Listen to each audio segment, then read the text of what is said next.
We're live. Hello.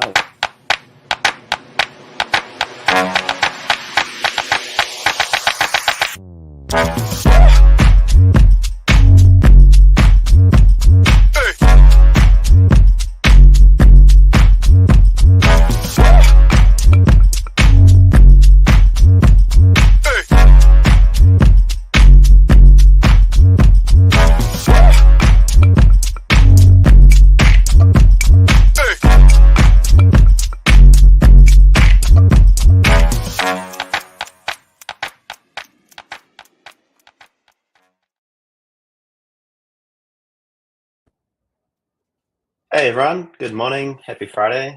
Welcome to Overdose and Chill number 163. It's quite a lot of them and it's finally made it to my first one. So yeah, pretty excited about this. Got a special guest today. We've got Dom from Vercel. So yeah, we're going to dive into the world of Vercel, serverless, NextJS, and powering faster experiences on the web, which is pretty much the whole point of it all. So yeah, Dom, do you want to do a bit of a quick intro about yourself for those who don't know you? Yeah, absolutely. It's great to be here, Nikolai. Very happy to be on the Overdose and Chill podcast, especially episode 163. Such a special number. But no, it's awesome to be here. So I've been with Vercel for about a year and a half now, based on the northern beaches of Sydney, and just loving every second of it, and working with the likes of you guys. So happy to have a chat today. Yeah, awesome. And I hear you're a new dad as well. Congratulations. I am. Thank you for reminding me.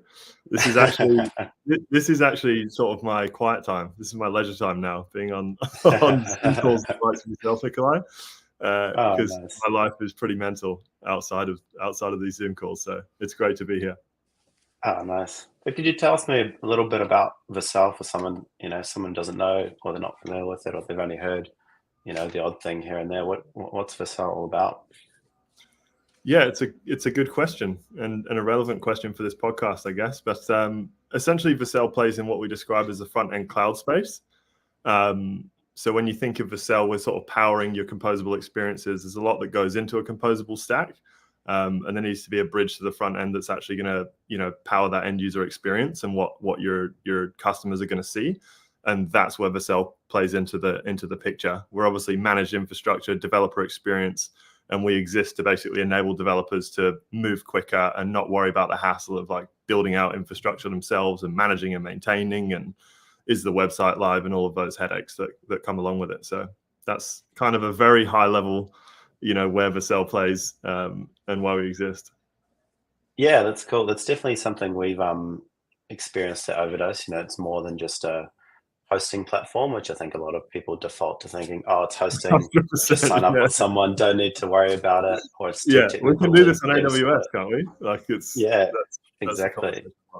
But it's something we've really enjoyed. We use Vercel on a number of different projects, and it just helps you kind of develop faster, makes a better developer experience, and you're not worrying about servers and all this kind of stuff, right? It's a really, really good time. The other question I think that a lot of people get confused about is NextJS, super popular, front-end framework that's used in a lot of composable stacks and all sorts of applications. But you guys are very closely related to NextJS, right? How does that kind of work? We are indeed. It's another good question as well, because obviously NextJS itself is not necessarily a business. It's essentially an open source front-end framework that anyone can pick up and run anywhere. Which is one of the reasons I actually joined Vercel. Like I've got a bit of a history working for open source based companies that we can obviously talk where about. Else have you? Where else have you been? Well, I've been at a company called Elastic. That's where I kind of started my tech journey. And Elastic Path, right? The Elastic composable platform. Oh, Elasticsearch. Cool. Search, the logs and metrics platform. So that was kind of my first foray into technology. And before that, obviously, as you know, I was a ski and a mountain bike coach in Whistler. So it was a bit of a trial by fire for me, moving from the world of skiing. Yeah, it's a big jump. Yeah, for sure. It was definitely a big jump, but it was a really good spot for me to kind of get into tech. Because Elastic kind of bleeds across a lot of different projects as far as like security, APM, metrics, logs, monitoring. Like there's a lot that it does. And it exposed me to a ton of different technologies, and then allowed me to kind of refine like the area that I kind of enjoyed working in as far as technology, and that was open source companies, which led me to Confluent, which is the founding company of Apache Kafka as well, which sort of connects data systems and event streaming. And then that's what really appealed to me about Vercel. And sort of going back to your original question, what's the obviously relationship between NextJS and Vercel? Guillermo Rauch, our CEO, actually authored NextJS. I can't remember the exact year, but obviously it was a massively successful framework, and that sort of paved the way for what Vercel is as far as just enabling people to leverage NextJS and obviously other front-end frameworks as well. I think something that a lot of people think about with Vercel is that it's like you guys are just the NextJS company, but you can host a whole heap of, front-end frameworks on Vercel. It doesn't just have to be NextJS, but obviously I'm wearing the t-shirt. We got a lot of folks that are NextJS at Vercel. And yeah, it's a very, very close partnership there with the most popular framework out there. Yeah, it's quite cool as well, right? Because it's how the web has been built effectively. Like so much of the web runs on free open source libraries and projects that underpin almost everything to some extent, right? And it's been fascinating how it's often not too commercialized, to allow people to continue and innovate and stuff. And then, you see that Vercel partnership and you're like, okay, cool, this makes sense. We can still use NextJS how we want to. There's no license for NextJS, it's free and open source, right? But then when you want to take it enterprise, you want to put some revenue through it, you can partner with someone like Vercel to get I suppose there's no better hosting for NextJS than Vercel, right? No better Look, you said it, man. You said it. Yeah. But no, it's cool. Like I'm really attracted to open source companies for that reason, because you constantly have a community of people that you can leverage, right? And a community of people that want to ask you questions and that are adopting the technology as well, which I think is really, it kind of is exciting in many ways, because there's always someone to talk to and there's always someone to help and a project to be involved with. And it's not just like, some technologies where you're working at the company, it's like you're either not using it or you're paying us hundreds of thousands of dollars to use it. Like there's a journey with Vercel.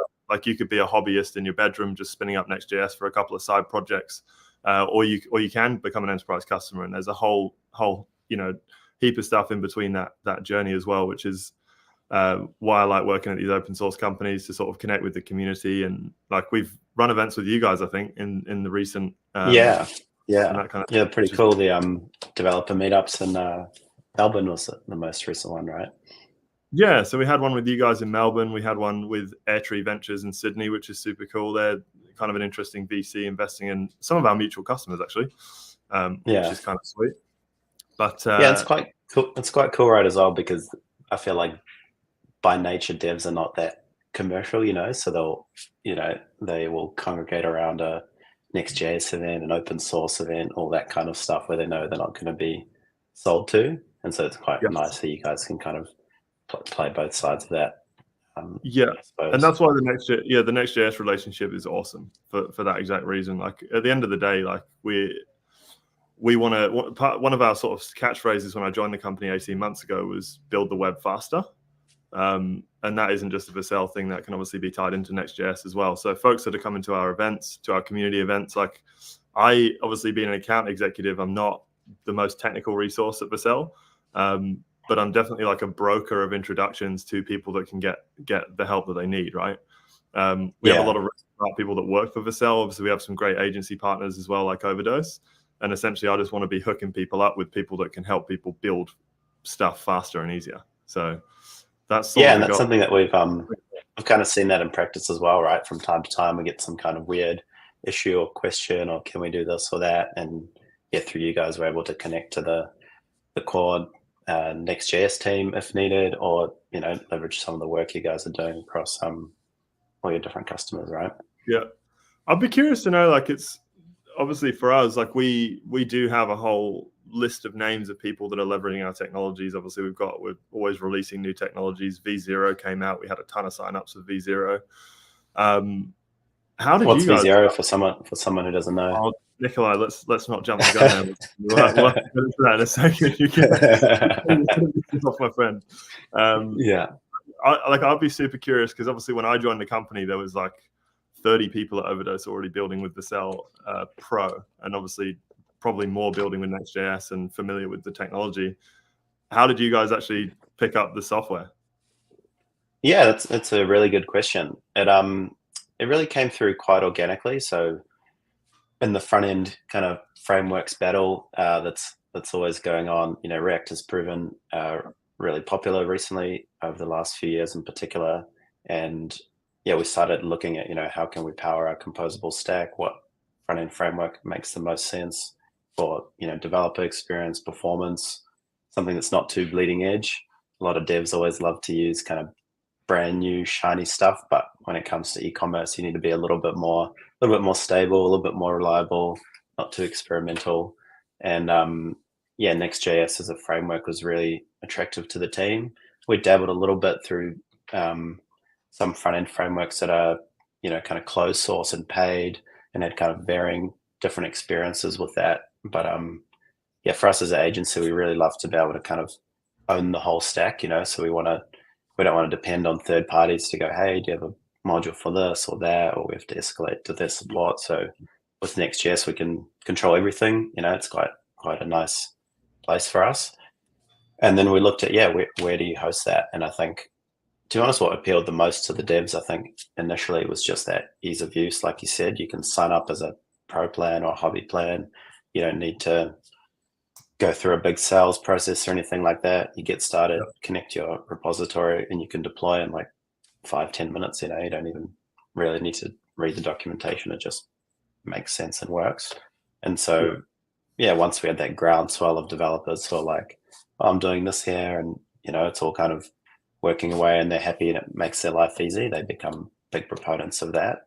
And I've always found that if you try and mandate the tech to the devs and they're not bought into it, it's always going to be a rocky road, right? So I guess for us it was super organic. And then and then we started deploying a few sites, and that's kind of the other interesting thing, right? Is like with the infrastructure that you guys provide, even on those basic plans, you're pretty much ready to roll, right? You can deploy a project, you can send traffic to it, you don't need to worry, right? So we actually, as you said, got started before we even kind of engage with you guys on a partner level or anything like that. And what were you guys doing before Vercel? Do you remember, like, before you guys adopted Next.js, what was the sort of standard? We played around with quite a few different things. I mean, a lot of AWS type stuff, and a few kind of proprietary front end as a service type offerings. But we just didn't really enjoy them, to be honest. And I think also that community aspect was really lacking in others, and that's what you get with the open source stuff, right? Like, there's a big developer community, there are forums, there are meetups, you can ask questions, you can look things up, all that kind of stuff. 100%. Just all paths led to there, to be honest. When you said you didn't enjoy it, like, was it like the heavy lifting side of it? Was the performance aspect of it? Was it a mixture of everything? Like, I think it was a mixture of everything, to be honest. As we used to, as an agency, we used to do a lot of Magento work kind of over the last few years, and we still do. And that's your typical architecture where you have servers and you've got to maintain them, there's infrastructure, you've got to log in and all that stuff. And so when you jump from something like that to looking at the serverless world, it can be a little bit scary for developers, because they're thinking like, how do I get trained up on this? How does it work? Can I connect to the server? All these kind of things. It's very unfamiliar because it just works. It just works in the new stack. And so some of the other platforms we looked at, there was kind of like a weird mix. We'd still have to manage some of the infrastructure and all these kind of things. And it just made that side of it a bit difficult. You couldn't just deploy and be up and running within 15-20 minutes sort of thing. And then on the actual developer experience, we just found that when there's no community, you're relying on the vendor's documentation, which can be pretty mixed in quality. You're sometimes pushing new features that the platform doesn't support yet, which is really painful, because then you're kind of like, well, do we build it ourselves or do we wait for you guys? There's no community or plugins or packages to leverage and stuff like that. So those are kind of the main things for us. So it's just the ease of deployment. I can see it. Like, obviously I've asked you a lot of questions there because I'm always interested in people's journey. Like you sort of talking to what I was mentioning about the community and how people adopt it. And there's a bit of a journey with Vercel. Like it's not like you guys downloaded NextJS and you got a call from Dom the same day that you downloaded NextJS. Like you were obviously building and playing with Vercel for a long time. I think we actually had to reach out to you guys, right? Because I think at one point we were like, oh, we're getting some serious traffic through these projects. We should probably talk to it kind of coincided with me joining actually, and it was awesome because Overdose is it's a brand that I just love as well. So I was really happy that my sort of first partner agency that I could work with was Overdose, which was super cool. Yeah, but it was also quite I think testament to the product that you guys have. Is when we first started talking, it was almost a little bit hard in a way because everything works. We didn't have any issues. We weren't escalating a problem. We weren't stuck on something. We didn't necessarily need to reach out for something like that, or we weren't looking to pay for enterprise support to get more access. Because we were happy with all those things. Whereas in some platforms, like you say, you sign up, you get in the sales funnel. You might not have good support ticket experience or whatever until you're a partner. Whereas it was a breeze with you guys. That's probably a good segue. Like once you do engage with the Vercel team, it is actually more than just hosting, right? You're not just sending an uptime report and saying, "Oh, good, see you next month," right? You guys actually provide a bit more of a kind of wraparound service to clients, right? Yeah, 100%. Like I was just thinking then when you were talking about our relationship with Overdose and what it was like at the beginning. Obviously, you guys were a pro customer. We have a number of different offerings at Vercel. Obviously, like I mentioned, we have the hobbyist sort of free plan. We have a pro plan, which is sort of low spend, small teams, non-mission critical traffic if you're not making money through your website type of thing. And then we have what is Vercel Enterprise, where you're sort of investing more and you want some more hands-on support with Vercel and a CSM and, dedicated SLAs and support response times. But when I think about our relationship with Overdose, like you've sort of graduated through all of those different offerings, especially with some of your clients that we work with collectively. But I don't feel, and tell me if I'm wrong, but I don't really feel like the experience has changed from a Vercel perspective at all. I feel like the relationship has sort of relatively been the same, whether it was the first time you spoke and you were a pro customer and you're asking us about a small use case and you're trying to get something, happening that's sort of like a kind of an edge case, all the way to like the enterprise customers that we work with. And I'd like to think that the team still is as responsive as they were on day one when I think about the regional team. Yeah. Oh, exactly. It's funny you say that. You could probably say we've not noticed any difference at all, right? Because you guys are just good baseline, good product, good comms, just makes it also kind of makes you feel like you're working with another team of devs, which I think is quite good. You're not a support ticket in the machine type thing, even though you guys are a massive organization. You certainly don't come off to corporate enterprise, which is really important, I think, for devs when they're trying to ask questions and debug something and all that kind of thing, right? As well as the broader kind of, directional stuff of where we're going, what's the stack going to look like, all that sort of thing. Do you remember what the first, like obviously you don't have to name names if it's not a publicly sharing customer, but do you remember the first project we actually deployed Vercel for a customer? That is a good question. I don't remember who was the very first one actually. Who was it? Yeah, because I'm wondering, I'm always really... We launched quite a few at the same time, so I'm not sure who was quite the first, but yeah, when we kicked off, we just kind of all in on Vercel straight away, basically, which was... for sure. Because there must have been a moment where you're sort of like, it's a new technology to you guys, you're like about to click the deploy button to, launch this new website for a customer who might be a new customer to you guys as well. Like, obviously, we think our product's great, but like, did you ever have that kind of squeaky bum moment, I guess you could call it, where you're like, I don't know if this is really what it's going to do, or I mean, we do, we always do like load testing and performance testing and all that kind of stuff to give ourselves a bit of confidence before we do it. But no, I think, to be honest, in my experience, you usually get a really good feel for the platform during the development process, and it's often not the case that you would have a rocky development process and then a smooth go live, if that makes sense. So you'd often, from a kind of hosting and infrastructure point of view, so if during the build you've had to log a lot of tickets and get support and things weren't working, it typically is going to happen once you go live as well. But because we had such smooth deployment processes and we were able to self-serve most of it, and we didn't encounter those issues, people weren't too nervous about it when we actually started sending real traffic.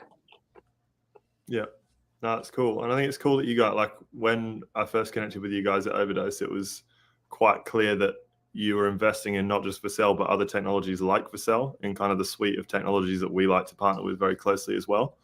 Yeah. On a relatively For us, we use Vercel a lot in our composable stack. I guess we didn't really explain that, but yeah, we use it a lot in our composable stack. So that's when you typically have a headless front end. You're often using a CMS, something like a contentful content stack, something like that. You often would have a search partner in there, maybe something like an Algolia. If you're doing e-commerce, you're then connected to an e-commerce platform as well. So frequently commerce tools, Shopify or Magento, but all sorts of weird and wacky combinations of all those things as well. Yeah, it's a good ecosystem, right? It's kind of that Mark ecosystem where everything is, microservices, APIs, cloud native, all that sort of thing. So it's quite a breeze, but you do have to connect a lot of services, which I think people don't always realize when they get into it. Yeah, how is that connectivity with Vercel? Like, I realize I'm asking you a lot of the questions now, but you're being the CTO of Overdose. It's not often that we're talking aside from like a specific project, So that's true. We're just hearing from you what it's like to actually like be in the software. Because like for me, when I look at an agency, like you'd have a lot of devs. Actually, like one of your core devs that was working on NextJS isn't with Overdose anymore. So now he's gone, and you bring someone else in, obviously another talented dev, and they've got to kind of upskill. Like, how does Vercel work for you guys in that regard? Like, is it a relatively quick ramp to get familiar with the platform, or how's that look? Yeah, it's a really quick ramp to get familiar with the platform. It's almost in a weird space because it's everything just works, and it's quite easy to self-serve. The UI is very intuitive. The docs make sense. So it's kind of hard in a way because you explain to somebody, you go, well, you connect the repo, you do the build, the pipelines run, you got the preview branches, you've got the environments, and that's it. You're up and running. It's very it's kind of hard to believe how easy it is sometimes. Did you imagine a world where you had to actually like custom build it anymore? Like if you weren't to use it yourself, you were to self-host, and you were to have a team of devs that were going to manage that and use that and upskill. Like, what would that world look like?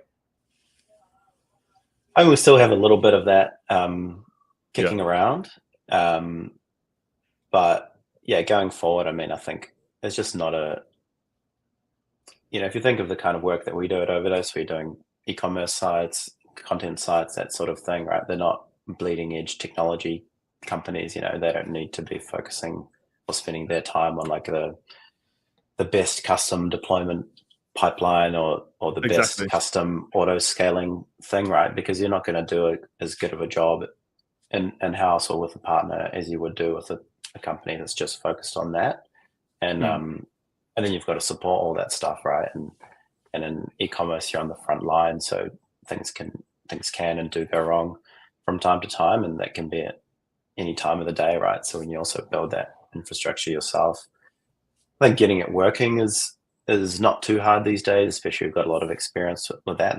That's pretty easy. But if you then want to think about the life cycle of that, and especially if you're still doing typical servers, they've got to be secure, they've got updates, they got patches, they got all this kind of stuff that often falls to the wayside in a kind of DIY solution.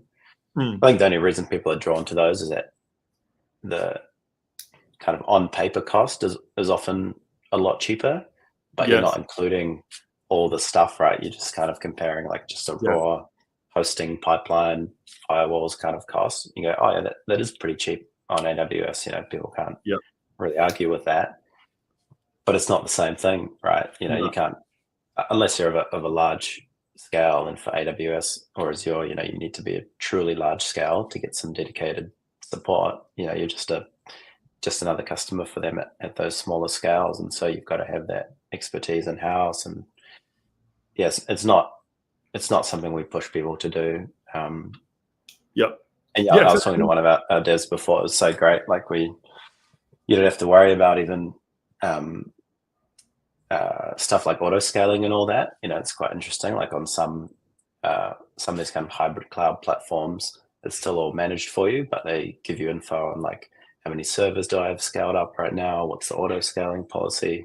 All this stuff. Whereas you guys take care of that, so it's even abstracted even further. You just assume that it works. That Yeah, all well, happens that's in the exactly right. background. Like when you think about a lot of the e-com customers that we work for, like especially if they're hiring an agency, it's typically because they don't have a huge suite of in-house developer talent, right? Like they're more focused on conversions rather than how do we build this incredible application storefront type thing. They want to abstract that away. And I think for us, it's obviously one of the reasons that Vercel exists is so that you're actually not doing that. You're not hiring a DevOps team. You're not hiring developer talent. You're not paying Overdose more money to build stuff out for them. I mean, it's maybe a bit of a gift and a curse for you guys because you could charge people for the dev work that you're doing, but you don't have to because you can build quicker on Vercel.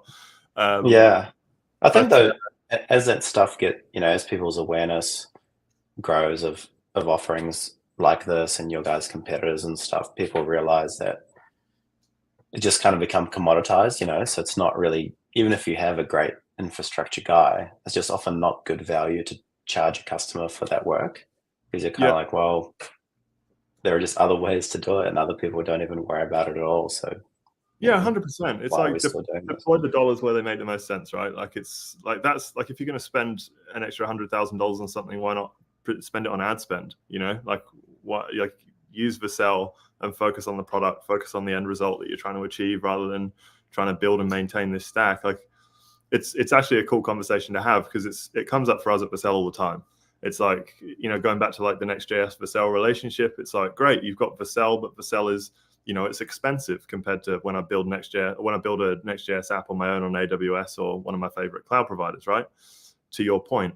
But it's like, what are you going to do in 5 years when the developer that's built this highly complex, application moves on from the company? Or what happens if they're away? Or what happens if the site goes down? Or like, there's so many what ifs. And with Vercel, it's like it really is, to your point, like it's just the click of a button, right? It's like, there's an expense there, but it's what is the cost if I was to not do this, and how am I going to hire someone to do this and maintain it into the long term? And we're actually speaking with like a really popular tech company in Australia at the moment, whose name I will not name. But they've done exactly this. They've spent the last 12 years building this like super custom app, and essentially the brief at the beginning and as it's sort of gone by is like, how can we build our own in-house Vercel, right? Like we've not been around for 12 years, but as time goes on, they're like, we can do that. And we're like, of course you can. Like, of course you can do that. But it's like, we're a 600 person company and we're doing it. Why do you need to go and do it as well? It's like you have a whole different product, and now you're building a product within your product that you now have to manage and maintain. And a lot of our customers that are hugely successful with Vercel just see the beauty of using something like Vercel. And yes, it's a bit of a sting, because you're like, okay, now I've got to pay for this, and I could do it, but I'm going to pay someone else to do it. And they're able to just get much faster time to market and focus on what really matters to their end customers, I feel. Yeah, that's something actually aligns with our kind of values at Overdose around hosting. Like even looking back a few years ago with all the Magento and Adobe Commerce sites and stuff, we'd never on-sell hosting to people. It's not really in our DNA because we think you should get people who are just focused on doing that. They do a good job. They're a hosting company. You can call them up. They're responsible for all those. It's really all the things that hopefully never go wrong, but sometimes they do go wrong. And that's where the hosting solution kind of proves its worth, right? You suddenly need a backup and the backup's not there, or there's an outage and you need to call someone and all this kind of stuff, that we've never wanted to be responsible for that because we're not a hosting company, that's not our bread and butter. And so, looking at the Vercel offering kind of aligns with that. We go, you guys sign up, you have the relationship, they do that stuff, and we'll deploy and work on that platform.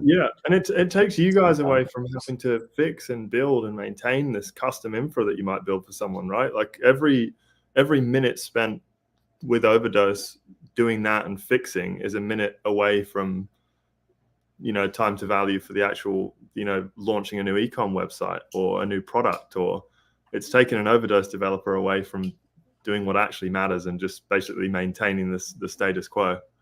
Yeah, exactly. And to be perfectly honest, even in those kinds of, if you think about the trouble situations where you are spending that time on infra, it's often even not good business. You're rarely even able to kind of fully charge for that stuff, right? Because it's like, hey, I've had to look into some kind of weird infrastructure issue. You can't really explain it, or it's not our expertise. So it's not even it's not even a perk for us to be able to charge for that work, because if you're having those conversations, it's typically gotten, in some kind of issue, and it's not a good time. So yeah, it's really nice to just be able to let us focus on what we do, you guys focus on what you do, and the client's not worried about any of that stuff. They can just sell, send traffic, do their thing.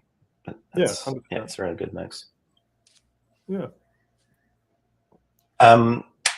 You were going back to what was it? A0, L0? What was V0. Oh, you've put me on the spot with V0 again. Yeah. Are you familiar with that? Much about sort of AI roadmap and what Vercel's doing moving forward? No, not at all. It is the hot topic at the moment, though, right? Everyone wants an AI. I mean, we did 30 minutes of this pod without talking about AI, so we did okay. We did all right, but it's a good time to bring it up. But yeah, I think this is one of the coolest things about working at Vercel is that we have such a I don't like using this word, but like G really is a thought leader in the space. Like he really, as far as companies that I've worked for in the past, it really feels like Guillermo is sort of staking a claim and making an opinion on this is where the web is going and this is where Vercel is going to take it on that journey. And a couple of the really exciting projects that we're working on right now that you've obviously just raised again are V0, which is an AI UI builder. So you can obviously build your own UIs and that abstracts even more of the work away. Like obviously the development work away from actually just building a UI. You can just like copy a page and say, build me a web page like this that I can, work on. So it's super cool because we're obviously just our whole sort of beat of the drum is just to help people build stuff even quicker and faster time to market. And then something else that we're obviously working on is the AI SDK, or not working on, it's out there now. So it's it's open source, it's free, you can download it, anyone can use it, and it's going to help you hook your front ends up to large language models. So again, it's obviously just sort of fueling the fire for that AI movement. We don't get any benefit from it. Obviously, a whole heap of work has gone into the AI SDK. It's not an easy, product to build, but we've built it, and it's because we want to see people building these applications. And I think it's because G has a real passion for this stuff, outside of just obviously making enterprise dollars on Vercel, which is amazing. I actually did have a quick look at it, and from what I saw as well, it's quite it's just in your ethos, right? It's just a tool you guys are providing. There's no opinion on you have to use ChatGPT or you have to use Google's one, or you're not tied to a particular provider, right? It's literally just a tool to connect to any AI platform that you want if it's in the SDK, and then build an experience out there and take away the worry of does the UI add much to that AI product you're building? Probably not. It's make sure the data that's coming back, and let's make that part easy. We're just trying to make it easier for people to build these cool applications on the web. And like there's no doubt, like to me, like I go kind of back and forth on the AI thing. I think there's a lot of AI that's not going to be around in the future, and we're still sort of yet to see where it's going to go. Like I said, Vercel just wants to be a part of that journey. It's that sort of trying and failing, and like the more people that can access this technology, the better, which is why AI SDK exists and V0. And obviously you can launch these. Just give you the toolbox, basically. 5 minutes. Exactly. Yeah. It sounds like such a sales pitch, but it's actually awesome because I don't see a whole lot of other companies, like really doing that. Like AI SDK isn't really like a lead generator for us. It's not like I'm not calling people that I don't even know who spins up AI SDK. Like I can't like that information. So it's not like I'm like, come to our meetup and hang out with us. It's like you actually have to put your hand up and say, I want to talk to Vercel So it's kind of a cool thing though for a company at your scale to just put a tool out there like that in the world and just see what people build and then see what other tools they need after that. Pretty it keeps us honest as well, because we get to be a part of that ride as well, right? Because people give us a lot of feedback. Like if anyone hasn't, I watched it again the other day, but it's Guillermo at Google Cloud Next conference, and it's super cool. Like, he has a real vision for where front end is going, and it's really not just a traditional experience, and it's using AI to generate custom UIs for people. I think the examples with United Airlines, and he's using this application to build like a custom UI for someone who's changing a seat on a flight. And I don't know if anyone's ever tried to change a seat on a flight online, but it's just a painful, miserable experience, and usually ends with you having to call someone and staying on hold for 2.5 hours. What he's demonstrating is essentially just, again, it's like that abstraction of like, how can we use AI to talk, like sort of pinpoint and talk to the specific data sets that are going to feed that data back and make this really quick and snappy, instead of having these crazy data silos all the way across the business that can't be accessed by the front end, and you have to call someone. So it's pretty wild. Yeah, that's pretty I'm going to stop there before I go deep into the weeds, my friend, because I'm going to get lost. I'll get dizzy at this altitude, you know. Oh, nice. I guess the other thing maybe worth bringing up, just remembering on the OD and Chill one is, I thought we'd just chat a little bit about some of the e-commerce work that we're doing on Vercel as well. So I think a lot of the time, at least from my experience, people think, if I want to use some of these modern composable stacks and tools like Vercel and NextJS, I've got to fully commit to that, right? And people think like, I'm not ready for headless. Switch your whole. I'm not ready for like the future, or I can't invest in completely replatforming my stack. Yeah, and so people look at it and they go, "Oh, that's a cool thing. Maybe I'd be interested in using it, but until I switch my whole business, it's going to be a little bit out of reach for me or not relevant." But we've got some mutual customers. I know you've got some other customers doing similar things, right? Where we've been able to use NextJS, use Vercel, and then actually connect that to your more kind of legacy e-commerce backends and stuff like that, and start building composable solutions that either move the whole front end across, or even just move parts of the journey across. Like, we've had some cool customers who've just taken just the checkout part. They've kept their big old legacy app that's had years and years of development on it. They've kind of left all of that, and then you can just take, just start slow, just take the checkout across or something like that, and slowly, get some runs on the board, get some wins, introduce the technology into your stack, and give it a test run, right? Yeah. No, it's super cool. And again, it speaks to the sort of journey of someone in headless or composable or picking up Vercel. Like, we're not just, some people associate us with a cherry on top of the headless stack, right? Or like the composable stack, where it's like, I've replatformed everything else. Where am I going to host it? And going back to what you were saying, it's like, we're not just a hosting provider. Like, this reminds me a lot of the pet barn that we're working on. And a lot of what they're doing, right? Like, they've been doing certain things for a number of years, and it's like, you guys have come in and gone, okay, low-hanging fruit, if you want to increase performance and time to market, is let's bring Vercel in.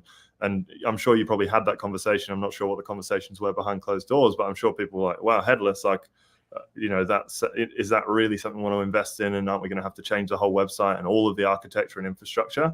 And obviously, you guys have proved that that's not the case at all. And we've had some great results there, like reducing build times in a massive way, and obviously increasing conversions, which for an e-com company is what it comes down to. Like, that's what it's all about in the end. We release stuff faster. How do we make more money? So I think that's where it's really cool to work at Vercel. And obviously, stemming back from some of these meetups and stuff, you chat about these wild use cases. Some people find all these unique ways to use Vercel and essentially make what shouldn't be headless. And Vercel can even be the start of that journey, and then you can start building, around that front end as well. So it kind of just depends what you're looking to do, but it doesn't always have to be a massive rip and replace exercise of your entire stack to get some of those performance improvements and get some of those time to market improvements that you described there. Yeah, no, it's been a pretty successful approach for us with different clients. Can we just slowly move you over? It avoids having a massive whole year project or even longer. And in those projects, you often don't deploy anything in the middle of the build, right? So they're waiting quite a long time to get their time to value or get the change that they've planned from that project. Whereas, if you can have smaller parts taken across earlier, you just start reaping those rewards faster, which is pretty cool. Yeah, and that's why, like, without blowing our own trumpets, Nikolai, but it's been cool to work with the likes of Overdose, because I think you guys were the first guys that really sort of, especially in my journey at Vercel, obviously I'm not a front-end engineer by any means, and I sort of started working in different technology space. But you certainly opened my eyes to what was possible with Vercel, because I almost, starting at Vercel, associated Vercel with headless composable, sort of like what's the most cutting edge technology. And we're obviously there with the AI, the SDK and V0 and what we're building as far as a company. We want to be at the bleeding edge. But it's really cool that there's like such an array of use cases that you can leverage Vercel for, like this one, and still gain value regardless of the type of stack that you have. So that was super cool to well, I think that's the thing, right? That's what the Overdose retail. Yeah. Yeah, well, I think that's the thing, though. E-commerce retailers, like, you're on the front line of revenue generation, right? So you can't really afford to be bleeding edge with all the risks that come with it, right? So they're looking for kind of, they want to have one toe in the bleeding edge, but they don't want to run their whole operation on something that's too far forward, because it's too risky. It's not tried and tested. So yeah, it's been quite a good way to kind of get people on that journey. I think we probably had this conversation when you were going through that process as well. But I've seen as well with other customers, not necessarily Pet Barn, but like it opens the door for a replatforming. Like it allows questions to be asked of the other tool set. Like it's almost like a nice sort of dipping your feet in the water kind of approach, because it's like, okay, we're gonna get these gains by decoupling the front end, and we're going to use Vercel, and we're going to increase time to market, increase conversions. That's amazing. We can prove out that business case. But then also, like, then the question is asked, okay, well, now we've got this, how easy would it be to just like hook in a new commerce system? Obviously that's a whole heap of work, but it's a lot easier now. You have that bridge to doing that. You're not just like fully ripping and replacing your old legacy system and then going completely cold turkey into a new stack. You already have that comfort level built with something like Vercel, and you can go, oh, okay, we can do a bit of proving out of a couple of small use cases here with like a new CMS or a new search tool or whatever it is that you want to use, and it kind of bridges that gap, in my opinion. I don't know how you feel about that. That's exactly right. That's that composable story, what they call it, the strangler pattern, where you just kind of slowly migrate off your old system without throwing the baby out with the bathwater, and it can be a little bit slower and maybe a little bit more expensive potentially than a big bang project, but it's much less risky, and everyone generally has a lot more comfort around it, because you're getting runs on the board. You kind of do some wins, celebrate them, get some funding for some more, and you can really kind of go at a pace that makes sense, rather than hanging your hat on a giant project and expecting it's going to change the world as soon as it launches, which typically never happens, but sometimes it does. It's a journey for sure. Yeah, and I think you also mentioned one of your guys' flagship customers, Under Armour. They've kind of gone on that journey and used Vercel to really change their business effectively, right? They have, yeah. Like they, across the board, they kind of hit all of our kind of metrics as far as what we're trying to do, like obviously reducing build times, streamlining developer processes, and increasing conversions. And I think it's one of the cool case studies for us, because it's like there's a really clear kind of life before Vercel, life after. Because I always want to be clear with customers as well. Like there's a lot that goes into composable, right? And there's a lot that goes into actually a conversion on a website. So it's very difficult to attribute, Vercel absolutely did this. But with a customer like Under Armour, like there's definitely a few little data points, especially around builds, developer productivity, like the amount of hours that were reduced in that realm, that also led to, like, it's quite clear that conversions did increase due to Vercel. So obviously for a company like Under Armour, we're talking about tens to hundreds of millions of dollars if you're increasing conversions by 1%. And I think it was 2% off the top of my head. Which is kind of cool, huge, especially at that scale, right? That's incredible. Massive. Yeah. It's an unbelievable case study. But yeah, we've got some wild case studies like that. Like another super cool one in Australia is Leonardo AI. I don't know if you're familiar with these guys. No, I never heard of them. Probably like it's one that we like to talk about, because they're like probably Australia's biggest AI success story so far. Cool. I would say so, in my opinion. But Yeah, they're like an image generator, and we've been with them from the beginning. And now they generate like 4.5 million images per day using NextJS and Vercel. Wow, And that's they've been crazy. able to completely abstract away. Yeah. So like it's like huge scale. And we've been with them kind of not from the beginning, but close to the beginning, and they've scaled all the way to that scale with us, and now they've been acquired by Canva. So like that's been a Wow, super pretty cool success story for us. But I think that one's like a real like core developer use case, because to the business, it's like it's not like more dollars were spit out the end by using Vercel, but from a technology scape, like you can like for a developer, like that scale is just mind-boggling, right? To just like hand that over to another platform and just take care of it for you. Oh yeah, I wouldn't want to be worrying about the infrastructure if I was generating that many images a day. 100%. Yeah, so it sounds like a nightmare. super cool. And then you just think about the amount of like that's where like the total cost of ownership with Vercel is crazy, right? Because you think about the amount of devs that it would take to build a solution or an in-house app that's going to do that and run that amount of traffic. And obviously, like absolutely no doubt these guys could do it. Like some of the smartest developer talent in Australia right now. But obviously, just to hand that over to Vercel and just pay the money and then not have to worry about it, I think is very appealing to them. Yeah, actually, when you say that, it's quite interesting because it's kind of like probably the fun part of being on the Vercel engineering team, right? Is that you're like, cool, we got all these customers, everything's going great, and then these AI guys come along and they're like, hey, we also need you to do this, Yeah. Like, it's actually your guys' headache behind the scenes. Distracting. It's actually a little distracting for our engineers, to be honest with you. Some of our solutions won't mind me saying this, but of course they're the projects that they want to get the closest to, and they're generating their own images and stuff. And it's pretty funny because it is like I certainly haven't worked at a tech company where my colleagues, especially tech focused colleagues, are like that into the product, Like they're like, oh my god, these guys just built this thing, and look what we can do with it. So that's the coolest thing about working in front end. And like, obviously, I was working at Elastic in the first place, and then data at Confluent, and like you're all behind the scenes, right? So far away from what's happening. But like, obviously, now working at Vercel, it's like you're right at the front edge of the action, and you're talking about the conversions and the images being generated and all the cool stuff that comes out of putting this data back together. I guess that I used to.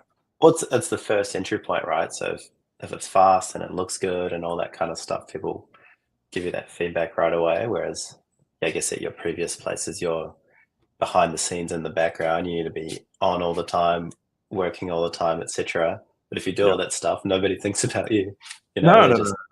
People want to see the shiny at the end, Yeah, exactly. And that's what we live now. Yeah. All right. Well, I guess coming up to time. How's your weekend looking? It's looking pretty good. It's looking pretty good. I've been obviously dad life is getting the best of me at the moment, but if I ask my wife nicely, I might be able to get out for a couple of surfs or something like that. We'll see. Oh, nice. Oh, nice. Yeah. What about yourself? What have you got cooking in New Zealand? I'm just down in Christchurch at the moment, but hoping to do some snowboarding. But it's been too windy, so our hut's been closed for wind last couple of days. So hopefully it dies down. But I guess it's all part of the kind of like catching waves, right? It's all part of the sport, seeing what the weather's like, and then just jump on as soon as you can. So hopefully get a few runs in, but we'll see. Are you quite opportunistic with your snowboard trips? Like I get the impression when I talk to you, Nikolai, that you're kind of just catching a plane at every given moment. if the conditions yeah.